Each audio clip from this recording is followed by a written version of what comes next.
para escucharlo. Regresando ahora sí al Evangelio de Lucas, en el capítulo 15, verso 1, ahí donde dejó su apartado. Dice Lucas 15, verso 1. Se acercaban a Jesús todos los publicanos y pecadores para oírle.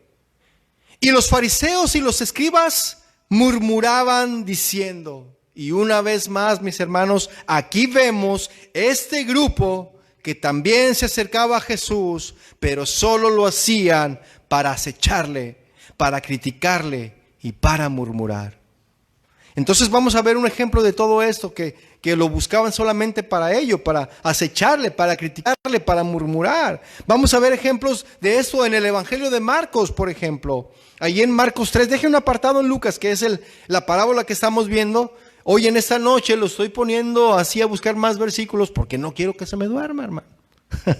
Porque está haciendo calor, ¿verdad? Pero ya son los últimos días, mis hermanos, de calor. Amén. Marcos 3:1 dice, otra vez entró Jesús en la sinagoga y había allí un hombre que tenía seca una mano, fíjese, y le acechaban. ¿Quiénes le acechaban, mis hermanos? ¿Quién le acechaba a Jesús? ¿Sí? Pues eran los fariseos, eran los seduceos, para ver si en el día de reposo lo sanaría a fin de poderle acusarle. Lo andaban acechando, mis hermanos. Andaban buscando que se equivocara poquito para luego atacarlo. Y así hay gente, mis hermanos, que nomás están esperando, que nomás están viendo a ver si traigo la corbata chueca. No, que el que cantó medio raro. No, que el que tocó la guitarra tocó otro acorde diferente. No, que el de la batería se equivocó. Y nomás están criticando, mis hermanos, cuando no deberíamos de dedicarnos a eso. Usted dedíquese a alabar al Señor. Yo me voy a dedicar a enseñar aquí a estos muchachos. ¿Verdad?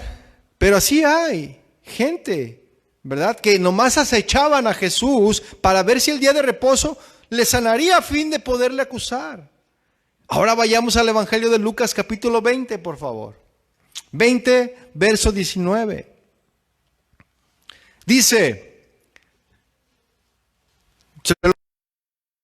en lo que usted lo busca, Lucas 20, 19. Dice ahí, procuraban los principales sacerdotes, fíjese, los principales sacerdotes procuraban, y los escribas, ¿qué procuraban? Echarle mano en aquella hora, porque comprendieron que contra ellos había dicho esta parábola, pero temieron al pueblo. El verso 20 dice, y acechándole, otra vez, enviaron espías que se simulasen justos. Fíjese aquí James Bond no inició como espía, ¿eh? Aquí ya los fariseos, ellos se iniciaron con sus espías, mis hermanos. Le enviaron espías a Jesús, ¿sí? Espías que se simulasen justos, hombres buenos, hombres fieles, hombres que le seguían por amor. Y así hay, mis hermanos, entre nosotros gente, ¿sí?, espía también. Y fíjese, le enviaron espías a fin de sorprenderle en alguna palabra para entregarle al poder y autoridad del gobernador.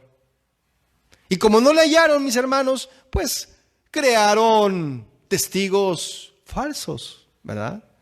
Rompiendo allí un mandamiento que dice Proverbios 6, de los cuales Dios aborrece, ¿sí?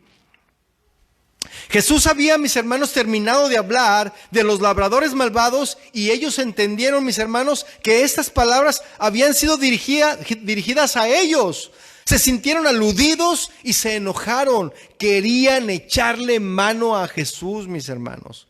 Entonces aquí encontramos, mis hermanos, una gran diferencia entre un grupo de personas que se acercaban para oírle, y aunque entre ellos había gente curiosa, algunos que solo buscaban un favor, pero había mucha gente también, mis hermanos, que se acercaban a Jesús para escuchar verdaderamente la palabra de Dios.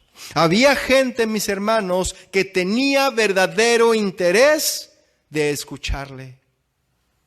Y aquí encontramos, mis hermanos, otro grupo de fariseos que se creían muy justos y que se acercaban también, pero con una actitud y un espíritu totalmente distintos, ¿sí? Un espíritu totalmente distinto, y que por consecuencia, mis hermanos, esos hombres estaban más lejos del reino de Dios por su actitud, mis hermanos. Se sentían justos, pero estaban cada vez más lejos del reino de Dios. Qué tremendo, ¿no? ¿Y sabe por qué, mis hermanos? Por la condición de su corazón. ¿Qué condición, mis hermanos, debe tener el corazón de una persona que solo se acerca para criticar? ¿Cuál sería la condición de un corazón en esta condición? O más bien, ¿cuál sería la condición de un corazón que nada más critica? Debe de estar lleno de amargura, ¿no lo cree? Lleno de orgullo. Porque los fariseos eran orgullosos, ya lo hemos visto otras veces. De tal forma que ellos mismos se miran como justos y ven a los demás como los únicos, ¿sí? Y verdaderos pecadores. Eso es lo que hacían los fariseos. ¿Se acuerdan la oración del fariseo? Ahí en Lucas también. Que decía, gracias te doy, Señor, porque yo no soy como ese publicano. Yo diezmo, yo oro, voy a la iglesia, levanto mis manos y digo aleluya. ¿Sí? Pero era un fariseo. ¿Sí? Qué bonito soy, además le faltaba decir, ¿verdad? Cuánto me quiero. Entonces, mire, sin saber, mis hermanos, estos hombres, ¿sí? Que estaban cada vez más apartados de Dios, ellos mismos estaban alejados, ¿verdad?, del reino de Dios y muertos vivos, porque no entienden que Jesús puede darles vida verdadera. ¿Sí o no? Los publicanos y pecadores, mis hermanos, tenían más esperanza de cambiar al reconocer la condición en la que vivían, porque ellos reconocían y se arrepentían. ¿Sí? Ellos tenían más esperanza aún que los fariseos, que creían que no tenían necesidad de cambiar. Por eso es que para ellos, mis hermanos, para esos fariseos, la situación era más triste, porque ellos creían no necesitar nada. Ellos, entre comillas, cumplían con la ley y ellos se sentían justos más que los demás. Y los fariseos, mis hermanos, se resentían, estaban resentidos con Jesús del hecho de que Jesús fraternizara, que hiciera amistad con gente que era abiertamente pecadora. ¿Sí? Amistad no le quiero decir que se juntaba con ellos y vacilaba y no, sino que él iba y los buscaba, ¿sí? Se acercaba a ellos. Los publicanos y los pecadores, mis hermanos, a pesar de las dificultades del mensaje de Jesús, los excluidos de la sociedad se sentían atraídos por Jesús y se acercaban a Él. Mientras que los líderes religiosos cada vez más querían matarlo y querían deshacerse de Él. Cada día más. ¿Qué diferencia de actitud? ¿No lo creen, mi hermano? ¿Qué diferencia de personas de las que se acercaban a Jesús? Lucas 15:2, al final de este versículo que acabamos de leer, dice, a los pecadores recibe y con ellos come, decían estos fariseos. Mis hermanos, esta es la acusación que los fariseos hacían de Jesús. Y esta acusación, mis hermanos, era cierta, porque Jesús efectivamente se acercaba a los publicanos, se acercaba a los pecadores y comía con ellos. Eso era verdad. No estaban mintiendo en ello. ¿Sí? Los fariseos, mis hermanos, creían que se trataba de algo condenable, pero en realidad era el cumplimiento del mismo por el que el Señor Jesús había venido al mundo, mis hermanos. A eso vino Jesús. ¿Sí? ¿A qué vino Jesús, mis hermanos? Yo le pregunto. ¿A qué vino Jesús? A salvarnos. ¿Quién más? ¿Quién da más? ¿A qué vino Jesús? A salvar a los perdidos, ¿verdad? A salvar a los perdidos, a los pecadores, mis hermanos, entre los cuales yo soy el primero. Así dijo Pablo. ¿Cuántos fueron salvados por Jesús? De sus pecados, de la vida que llevaban, mis hermanos. Si yo le contara toda mi vida, mis hermanos, pero no, de eso no se trata, porque mi vida no va a evangelizar. Yo no morí por ustedes, hermanos. Por eso yo no les cuento mi vida. Algunos ejemplos le doy, pero no le cuento mi vida. Porque yo no morí por ustedes. Jesús fue quien murió por ustedes. Él vino entonces a salvar a los pecadores. Eso es lo que dice 1 Timoteo 1:15. Yo se lo leo, no lo busque. Dice: palabra fiel y digna de ser recibida por todos, que Cristo Jesús vino al mundo para salvar a los pecadores, de los cuales yo soy el primero. Amén. Diga al que tiene a su lado: Jesús vino para salvarme. Pero dígaselo, sin miedo, dígaselo. Jesús vino para salvarme. Y sabe una cosa, mis hermanos, esta frase es la clave de la parábola.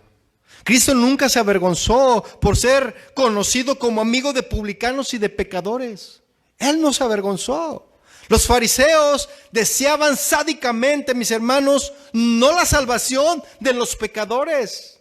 No deseaban la salvación de los pecadores, sino su destrucción. Ellos querían que se fueran al infierno, porque eran pecadores. Ese publicano que cobra impuestos y trabaja para el gobierno de Roma no tiene derecho de salvación. Casi decían estos fariseos. ¿Sí? Y sabe una cosa, esto habla, mis hermanos, del corazón tan alejado que tenían para entender el propósito por el que el Señor Jesús había venido a la tierra. Y sabe una cosa, esto me hace recordar a Jonás. No sé si usted ha leído acerca de Jonás. Cuando se enoja con Dios porque no destruyó la ciudad de Nínive ni a sus ninivitas. Vamos allí, por favor, a Jonás, capítulo 4. Acompáñeme, por favor.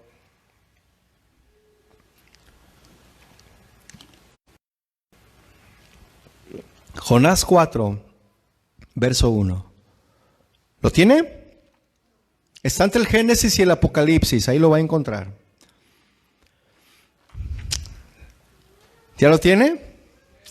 Dice: pero Jonás se apesadumbró en extremo y se enojó. Y oró a Jehová y dijo: ahora, oh Jehová, ¿no es esto lo que yo decía estando aún en mi tierra? Por eso me apresuré a huir a Tarsis. O sea, al lado contrario a donde Jehová le había dicho. Donde Dios le había dicho, él huyó al lado contrario. Dice aquí: porque sabía yo que tú eres Dios clemente y piadoso, tardo en enojarte y de grande misericordia, y que te arrepientes del mal. Verso 3 dice: ahora pues, oh Jehová, te ruego que me quites la vida. Fíjese, se amargó porque Dios salvó a los pecadores. Jonás, un profeta de Dios, estaba amargado, mis hermanos, porque Dios tuvo misericordia, porque fue clemente, porque fue piadoso. Y Jonás le dice a Dios: quítame la vida. Qué tremendo, ¿no? Quítame la vida, porque mejor me es la muerte que la vida. Verso 4 dice: y Jehová le dijo: ¿haces tú bien en enojarte tanto? Te va a hacer daño, casi no le pondríamos ahí. Te va a dar una bilis. No te enojes tanto, ¿verdad? Te van a salir canas. Entonces yo me enojo mucho porque tengo ya algunas canas. Versículo 9 dice: entonces dijo a Jonás: ¿tanto te enojas por la calabacera? Y él respondió: mucho me enojo, hasta la muerte. Híjole, ese Jonás estaba bien amargado, hermanos. Verso 10 dice: y dijo Jehová: ¿tuviste tú lástima de la calabacera que le daba sombra? Fíjese, esta calabacera a Jonás, porque Jonás se había sentado para ver la destrucción de esa ciudad. Fue en un lugar muy alto, dijo: aquí me voy a aventar, y agarró sus palomitas, ¿verdad? Y haga de cuenta que estaba viendo una serie de Netflix, como muchos ven sus series, que pierden el tiempo ahí todo el día viendo series. Y agarró sus palomitas y se sentó para ver que Dios destruyera la ciudad de Nínive. Y Dios tuvo misericordia de Jonás y salió una calabacera que le daba sombra. Fíjese, ¿verdad? Y luego le dice aquí, y luego después Dios manda un gusano para que secara esa calabacera, se secó y ya no le dio sombra. Y se enojó porque la calabacera pues ya no le daba sombra.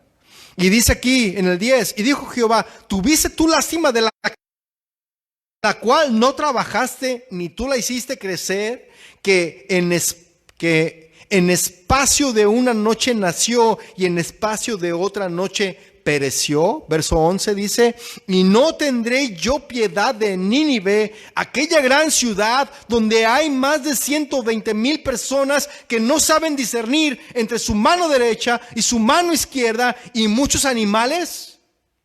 ¿Acaso no tendré, dice el Señor, yo misericordia de la ciudad de Los Ángeles y de sus alrededores? ¿Acaso no tendré yo que no saben reconocer entre su mano derecha y entre su mano izquierda?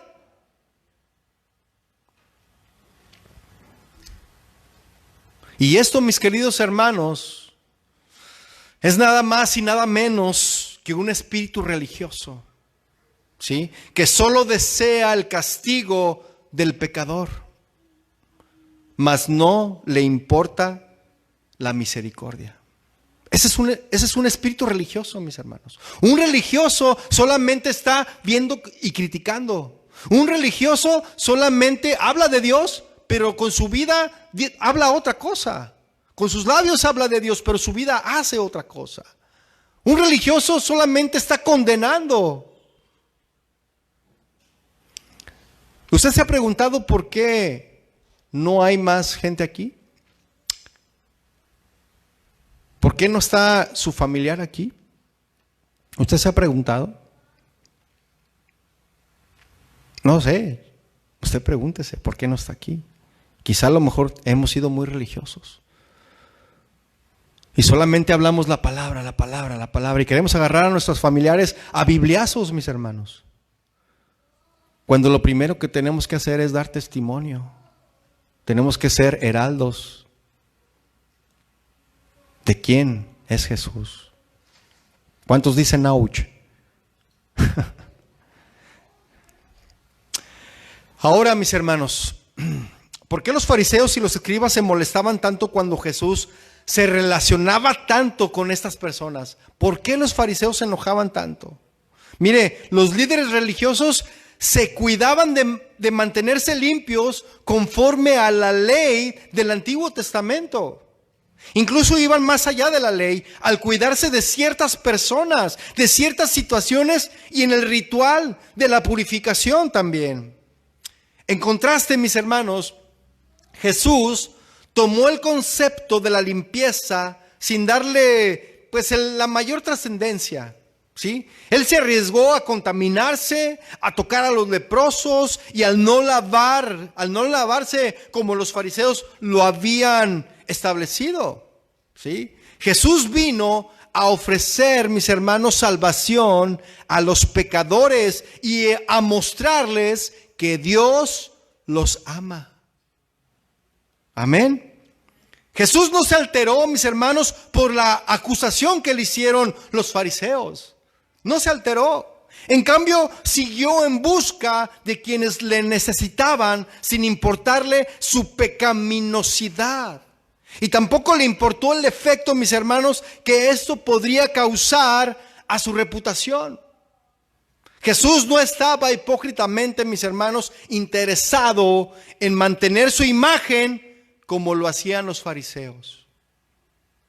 No. Ellos dijeron, a los pecadores recibe y con ellos come. Lucas 15:3 dice, entonces, ¿lo tiene? Entonces él les refirió esta parábola diciendo, fíjese, como lo criticaban, como le hablaban mal de Jesús, surge esta parábola. Y dice el versículo 4, ¿qué hombre de vosotros, teniendo 100 ovejas, si pierde una de ellas, no deja las 99 en el desierto y va tras la que se perdió hasta encontrarla? Fíjese una cosa, los pastores, mis hermanos, eran responsables, los pastores de esa época, en esa zona geográfica, eran responsables de las ovejas. El pastor, mis hermanos, tenía que encontrar la oveja o presentar la piel para demostrar que había muerto. Porque recuerde que había pastores que eran contratados para cuidar ovejas. ¿Sí?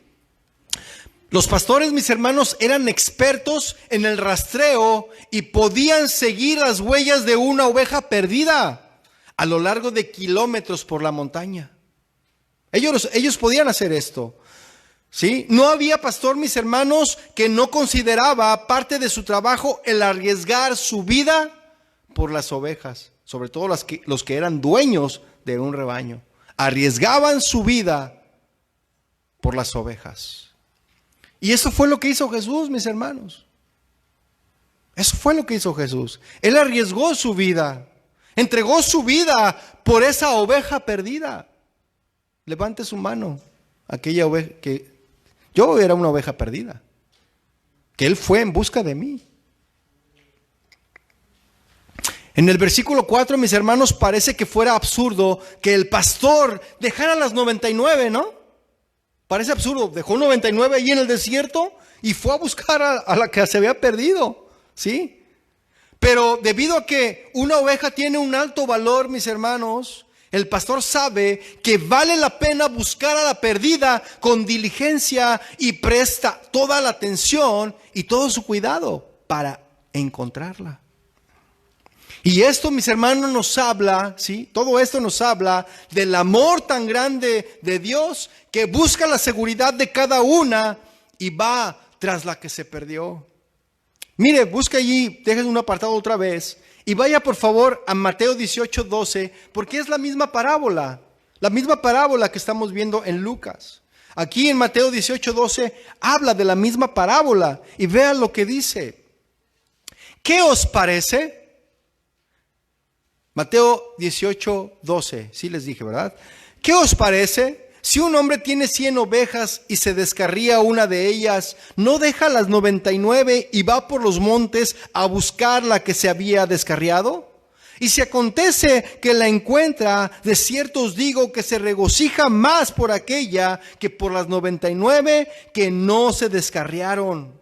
Versículo 14 dice, así no es la voluntad de nuestro Padre que está en los cielos, que se pierda uno de estos pequeños. La voluntad de Dios, mis hermanos, no está en que se pierda ninguno. Decíamos, Señor, yo quiero hacer tu voluntad, cantábamos, ¿no? Y la voluntad de Dios es que no se pierda ninguno. Que todos procedan al arrepentimiento, que ninguno perezca. Esa es la voluntad de Dios, mis hermanos. Y aquí se menciona, mis hermanos, la oveja para mostrar lo preciosa que es para el buen pastor. ¿Sí? ¿Quién es el buen pastor, mis hermanos? Jesucristo es el buen pastor. ¿Sí? ¿Qué tan preciosas son las ovejas? ¿Sí? Una de sus ovejas para el buen pastor. Incluso, mis hermanos, si una sola de 100 ovejas se descarría, Él deja las 99 y busca la perdida hasta que la encuentra.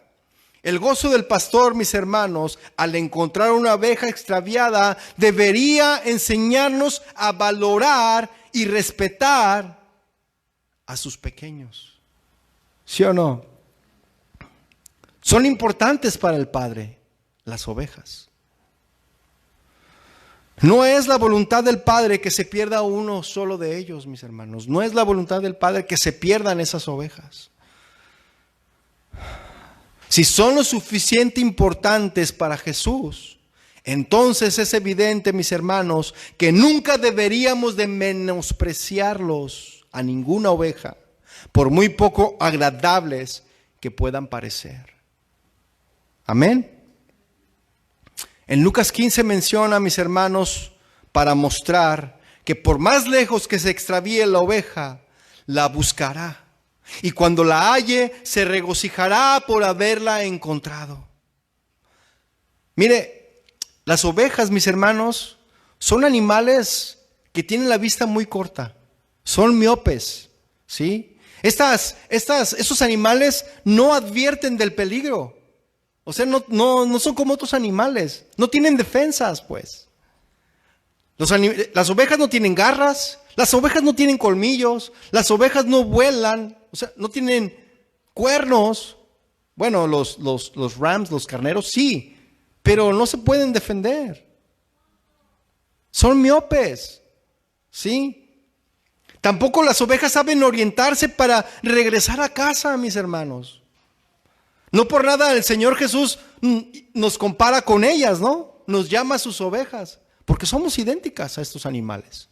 Somos ciegos, somos miopes, no tenemos orientación para volver a casa. Somos desorientados, mis hermanos. ¿Sí o no? Él no se equivoca en compararnos con ellas, con las ovejas. Por eso nos dice ovejas, aunque de repente hay uno que otro cabrito, ¿verdad? Mira, hermano, tú puedes llevarte a tu firulais, a tu solovino, allá al bosque de paseo, y te regresas sin él, porque se te olvidó. Y a los días, ahí lo vas a tener afuera de tu casa. ¿Cómo le hizo? No sabemos. Pero un perro sí puede volver a casa. Ellos saben cómo regresar a casa. ¿Sí o no? Pero las ovejas no, mis hermanos. Las ovejas se extravían y estarán totalmente desorientadas sin saber qué hacer. Qué tremendo, ¿no? Por eso Jesús dice en el versículo 4, ¿sí? ¿Qué hombre de vosotros teniendo 100 ovejas, si pierde una de ellas, no deja las 99 en el desierto y va tras la que se perdió hasta encontrarla? ¿Sí? Por eso, mis hermanos, el pastor de pastores hará todo lo que sea necesario para encontrarla, porque sabe que si no logra encontrarla, de seguro, mis hermanos, esa oveja va a morir.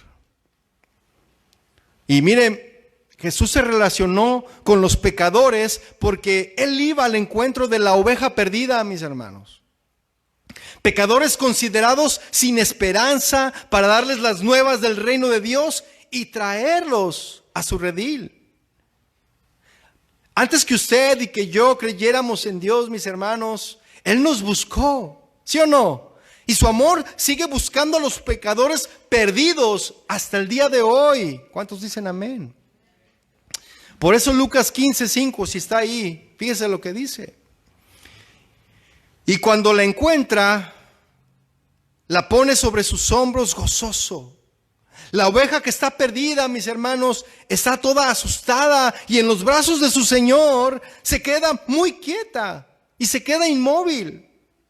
Recibe calor, recibe seguridad, recibe abrigo y se deja trasladar hasta el hogar, hasta la casa. Una oveja se deja trasladar. Verso 6 dice, y al llegar a casa, reúne a sus amigos y vecinos diciéndoles, gozaos conmigo porque he encontrado mi oveja que se había perdido. Y el principio aquí es, mis hermanos, que tiene tanto gozo el Señor, que es demasiado para uno solo y siente un alivio tan grande, mis hermanos, al tener a otros con quien compartirles esa alegría. Dice que juntó a sus amigos, a los vecinos, a toda esa familia celestial, diciéndoles, gozaos, gócense conmigo, les dijo, porque he encontrado mi oveja. Y el Señor les está diciendo a los fariseos y a los escribas, Jesús aquí les está diciendo a ellos, ustedes se apartan de estos que están perdidos, ¿sí? Ustedes se apartan de ellos con desprecio. Y porque yo lo hago igual, porque yo no lo hago igual que ustedes, ¿por eso me critican? Porque yo no lo hago igual que ustedes. Pero en el cielo, aún una sola oveja perdida, mis hermanos, que es rescatada, ¿sí? Es atendido con mucho interés. En Jesús, mis hermanos, los fariseos, sin darse cuenta, están contemplando, ¿sí?, del cielo. Ellos están contemplando en un ropaje terrenal al gran pastor de arriba, mis hermanos. Lo tenían cara a cara al gran pastor, ¿sí?, vestido de traje de carne, que viene a buscar y a salvar lo que se había perdido. A eso vino Jesús, mis hermanos, a rescatar esa oveja que se había perdido. Y esa oveja somos tú y yo. Qué maravilloso, mis hermanos, es saber que Jesús desde el cielo vino a buscar y a salvar lo que se había perdido. ¿Sí o no? Eso es maravilloso, mis hermanos. Versículo 7 dice: os digo que así habrá más gozo en el cielo por un pecador que se arrepiente que por 99 justos que no necesitan del arrepentimiento. Un día, mis hermanos, hubo fiesta en el cielo. Cuando tú entregaste tu vida, hubo fiesta en el cielo. Cuando tú entregaste tu corazón a Cristo, hubo fiesta en el cielo. ¿Sí? Y cuando el pastor de las ovejas te encontró, hubo fiesta en el cielo. Amén. Herido, ¿sí?, lastimado, sufriendo, con frío, Él tomó tu vida entre sus brazos. Él curó tus heridas y sentiste calor y el abrigo y te llevó a casa. Y allí en el redil Él derrama su amor y cuidado sobre cada uno de nosotros. ¿Sí o no? Y sabe una cosa, mi hermano, qué maravilloso es saber que somos las ovejas, que sí es cierto, andábamos perdidos, pero que el Señor hoy nos ha encontrado y nos ha traído a casa. ¿Cuántos dicen amén? Y por si no les quedara claro a estos fariseos, ¿sí?, a estos religiosos, ¿sí?, de los ejemplos que Jesús prácticos Él les estaba dando, que Él estaba empleando para poder ilustrar esta situación sobre el tema que estaba tratando en ese momento, ¿sí? Aquí entra la otra parábola, mis hermanos, la parábola de la moneda perdida. Versículo 8 dice: ¿o qué mujer que tiene 10 dracmas, si pierde una dracma, no enciende la lámpara y barre la casa y busca con diligencia hasta encontrarla? ¿Sí?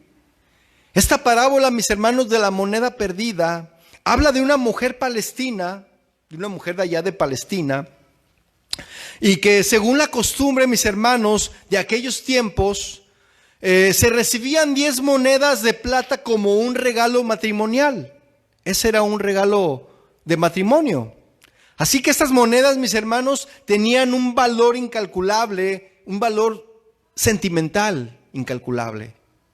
Algo así como el anillo de bodas. ¿Alguien se le ha perdido aquí alguna vez un anillo de bodas?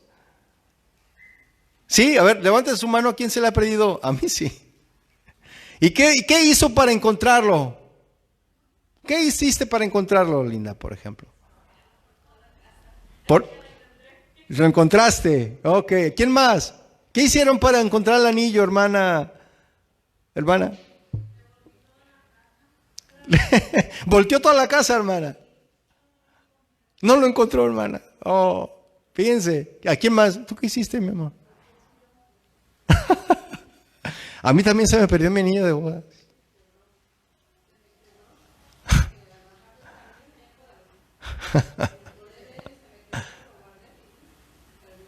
Sí. Yo también perdí uno en donde trabajaba antes. Me lo quité, mire. Me lo quité para lavarme las manos. Me lavé las manos porque iba al comedor de la compañía. Y que me acuerdo, mi anillo. Y cuando regresé, ¿qué cree? No estaba ya. No estaba ya. Y para saber cuántos, entre 5,000 empleados, mis hermanos. No, pues ¿cuándo lo iba a encontrar? Nunca. ¿Y qué cree que sentí? Sentí feo. Sentí bonito porque ya iba a estar soltero. No, sentí feo haberlo perdido. ¿Sí? Pues así, mis hermanos, de la misma manera, perder una moneda de estas era muy desesperante para esta mujer. Era desesperante. Por eso dice aquí que ella encendió la lámpara. Encendió una lámpara. Las casas, mis hermanos, de aquellos tiempos eran construidas con unas ventanas bien pequeñas. No sé si ha visto imágenes por ahí. Eran ventanas muy pequeñas. Así que dentro de la casa estaba muy oscuro. Por eso prendió la lámpara, ¿sí? Tenía que prender la lámpara para poder buscar esa moneda. Y dice que también barrió la casa, fíjense. El suelo de aquellas casas en aquel tiempo, mis hermanos, eran de pura tierra. Y a veces estaban cubiertas de paja o a veces había basura también, ¿sí? Y dice que la buscaba con diligencia, así como mis hermanas buscaron su anillo de bodas, que voltearon el sillón, voltearon la casa, ¿sí? No importaba cómo se viera la casa en ese momento, pero el deseo era encontrar ese anillo que se había perdido. Pues esta mujer quería encontrar esta moneda con diligencia hasta encontrarla, ¿sí? No descansa hasta que la encuentra con dedicación y con sumo interés. Fíjese. Y todo esto que ella hace para encontrar la moneda es por su incalculable valor y no descansará hasta encontrarla. Porque pues era un regalo de bodas. Tenía un incalculable valor sentimental. Y esto representa los variados métodos que usa Dios, mis hermanos, para llevar las almas de regreso a casa, ¿sí? Al gozo del Salvador, mis hermanos. Suponiendo que otro lado, que solo fuera por necesidad, una moneda era el jornal de un día de trabajo en esa época, mis hermanos. Y los obreros de esa época vivían al día. Tal vez al perder esa moneda desequilibraba la economía familiar o ponía en riesgo también la comida de ese día. Fíjese, perder esa moneda. Por eso el interés y la necesidad de buscarla hasta encontrarla. Es fácil entonces, mis hermanos, imaginar la alegría de esta mujer cuando vio relucir la moneda y la pudo apretar cariñosamente otra vez entre sus dedos, esta moneda, cuando la encontró. Oh, mi moneda, y hasta le dio un beso, ¿verdad? Y el júbilo de Dios y de los ángeles es así, mis hermanos. Cuando un pecador vuelve al hogar, o como de un hogar que recupera el sustento del día. Yo me acuerdo que una vez, ¿lo puedo decir, hermana? Una vez usted me platicó que se le perdió un monedero con $1,000 que le habían dado para pagar unos biles. Fíjense, ¿y qué hizo, hermana? Platíquenos. Lo buscó, y cuando lo encontró, ¿qué hizo? ¡Ay, este es mi monedero! Así, mis hermanos, así, ¿sí?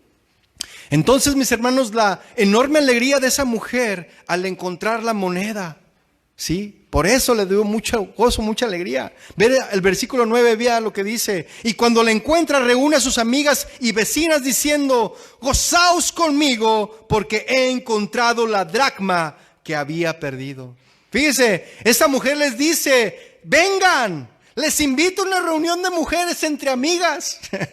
¿Sí? Y juntas se gozan por la moneda que se había perdido, pero que ahora es encontrada. Amén. Cada individuo, cada persona, mis hermanos, es precioso para Dios. Y Dios se aflige por cada pecador.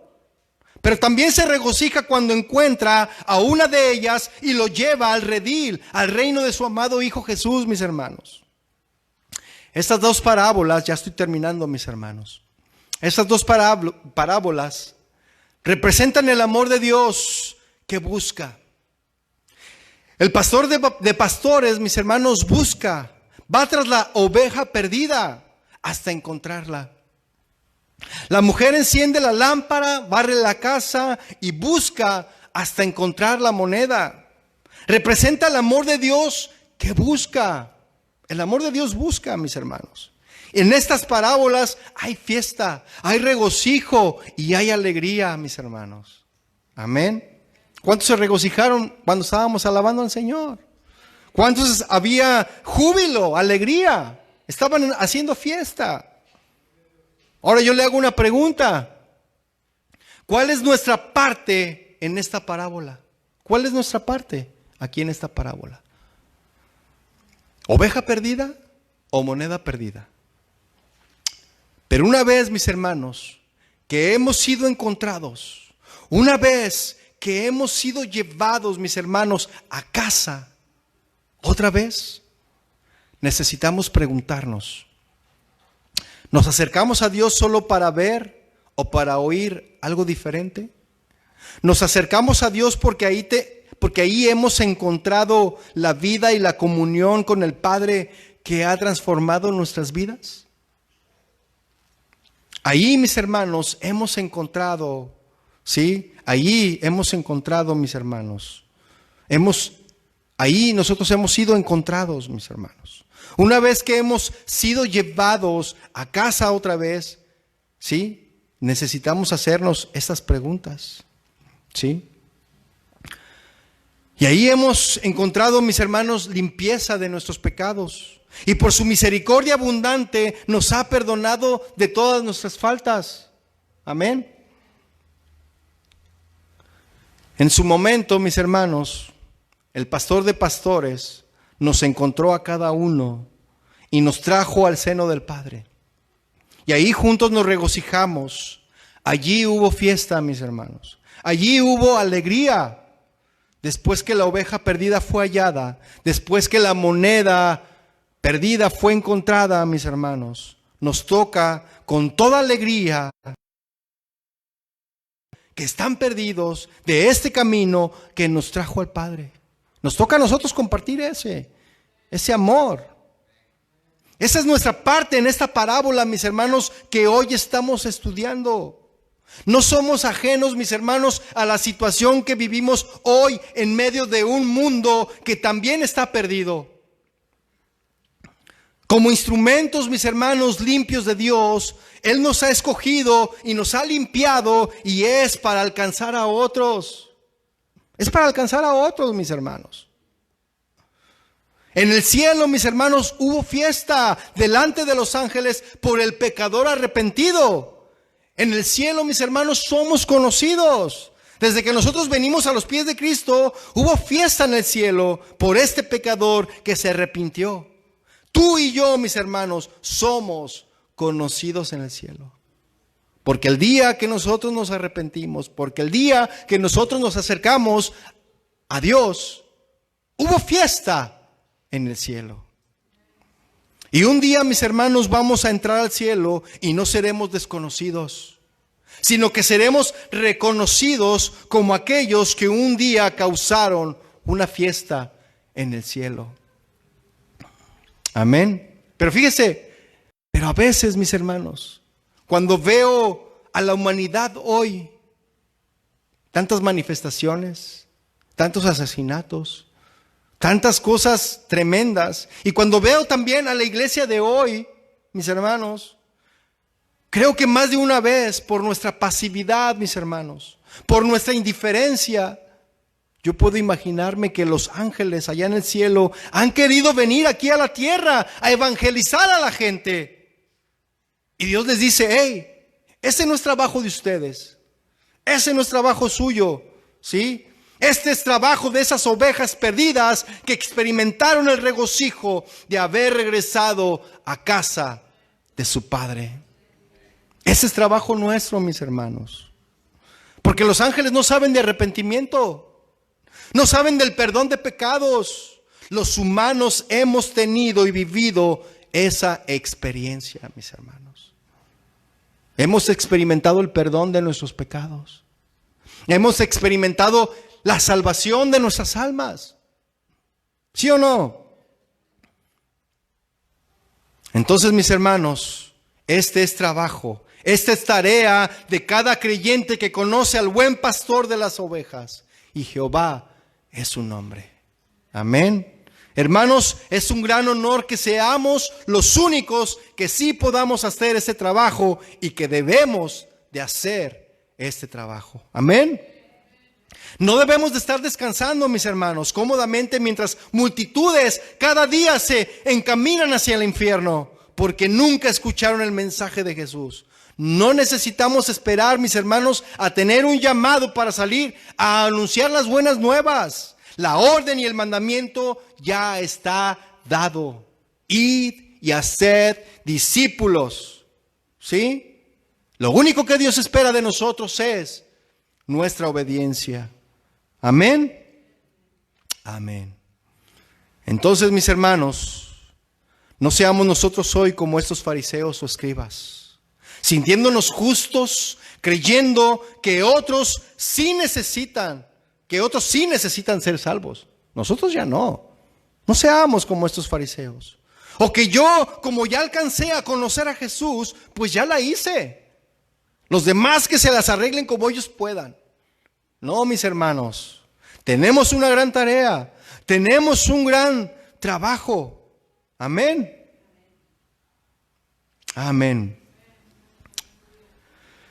Gracias, Señor. Entonces, mis hermanos, muchas cosas tenemos para enseñar y mucho campo donde trabajar. Amén. Invitemos a aquellos que aún no han oído hablar de Jesús, del buen pastor, para que también se regocijen junto con nosotros y hagamos fiesta como se hace fiesta en el cielo cuando un pecador se arrepiente. Amén. No nos gocemos solamente en nosotros. Ellos en verdad que tienen un vacío en su corazón y caminan en la soledad en medio de la multitud de la ciudad, pero van solos. Muchos de ellos están heridos, hogares destruidos, tantas cosas, mis hermanos. Y es ahí donde la palabra de Dios necesita llegar y nosotros somos los instrumentos, mis hermanos, que Dios eligió para esta gran obra. Amén. Yo te hago la última pregunta. ¿Estás listo, mi hermano? ¿Estás listo, mi hermana, para decirle al Señor, heme aquí, envíame a mí? ¿Están listos? ¿No tienen fe, mis hermanos? Se quedaron pensando. Pues mediten esta palabra, mis hermanos. Vamos a orar. Padre, en el nombre de Jesús, te damos gracias por tu palabra. Porque nos hace recordar esa gran responsabilidad que cada uno de los que estamos aquí, que tenemos delante de esta multitud. Este gran compromiso, Señor, que adquirimos al ser tus hijos, de anunciar tu palabra, de anunciar ese mensaje de salvación a otros que no te conocen. Motívanos, Padre, esta noche, mientras meditamos en esta palabra. Despierta esa pasión y esa compasión en nuestros corazones para que no callemos, sino que vayamos y anunciemos el evangelio que salva. Padre, tú nos has escogido con un propósito y este propósito es que te adoremos, te exaltemos, pero que también hablemos de ti a otros. Que cumplamos esa tarea y ese honor que tú nos das tan alto, Señor, de que seamos los únicos que podemos ir y hacer ese trabajo, Señor. Que ningún estorbo sea tan grande que nos impida abrir la boca para hablar de tu amor, para hablar de esa riqueza tan grande que tú eres para nosotros. Usa nuestras vidas, Señor, con nuestros amigos, con nuestros vecinos, con nuestros compañeros de trabajo, en donde quiera que estemos. Que no callemos para que las piedras no sean las que hablen, sino que tu pueblo anuncie el mensaje de salvación, Señor. Veremos muchas ovejas perdidas ser encontradas. Veremos también muchas monedas perdidas ser halladas y ser llevadas al seno del Padre y al gozo del Señor. Padre, te doy gracias en el nombre de Jesús. Amén y amén.